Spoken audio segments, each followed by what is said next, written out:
This is Akashvani. The news read by Anuja Kumar.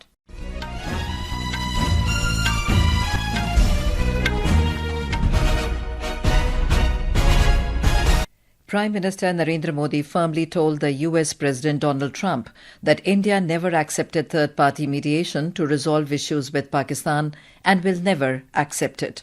Mr. Modi held a telephonic conversation with President Trump and discussed the recent Operation Sindoor. The Prime Minister's remarks came following US President's repeated claims of taking credit for the ceasefire between India and Pakistan.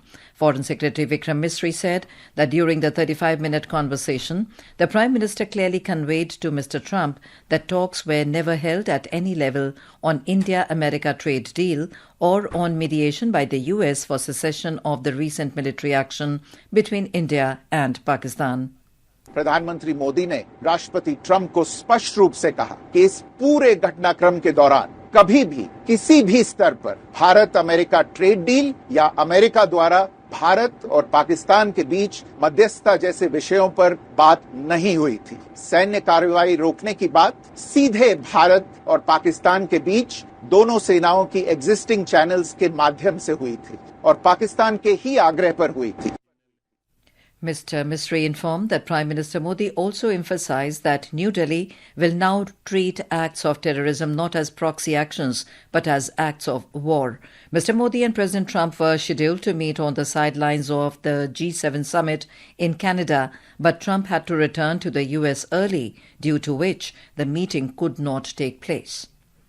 India and Canada have agreed to restore High Commissioners to each other's capitals. Prime Minister Narendra Modi held a bilateral meeting with Canadian Prime Minister Mr. Mark Carney on the sidelines of the G7 summit in Kananaskis. Informing about Mr. Modi's meeting, Foreign Secretary Vikram Misri said that both leaders discussed the mutual desire to strengthen India-Canada ties, which have seen recent tensions. Prime Minister Modi will arrive in Zagreb this afternoon in a historic first-ever visit by an Indian Prime Minister to Croatia. The visit comes amid growing support from Croatia for India's stand on terrorism and its bid for a permanent seat at the UN Security Council.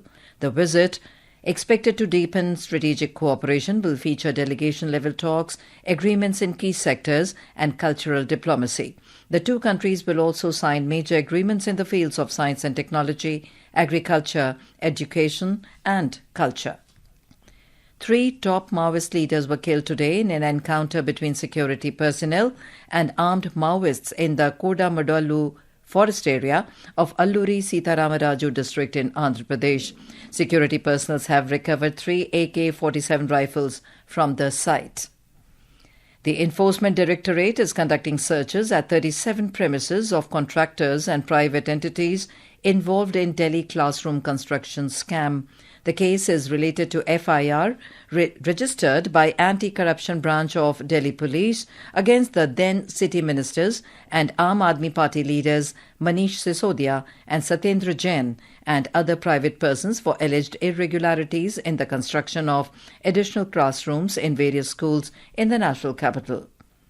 The Indian Navy is set to commission INS Arnala, the country's first anti-submarine warfare shallow watercraft, at the Naval Dockyard in Visakhapatnam this afternoon. The commissioning ceremony will be presided over by Chief of Defence Staff General Anil Chauhan. Iran's Supreme Leader Ayatollah Ali Khamenei has issued a warning against Israel as Tehran used hypersonic missiles against Israel in the latest round of overnight strikes. In a social media post, Khamenei said the battle has begun. He added that Iran must give a strong response to Israel, saying they will show no mercy towards it.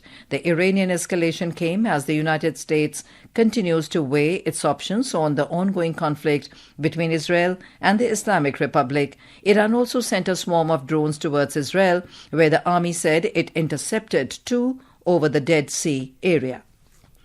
The Met Department has forecast extremely heavy rainfall at isolated places over Meghalaya, Gangetic West Bengal, Jharkhand and Odisha today. Parts of Bihar, Chhattisgarh, coastal Karnataka, Gujarat, Konkan and Goa and northeastern states are also likely to witness heavy rainfall.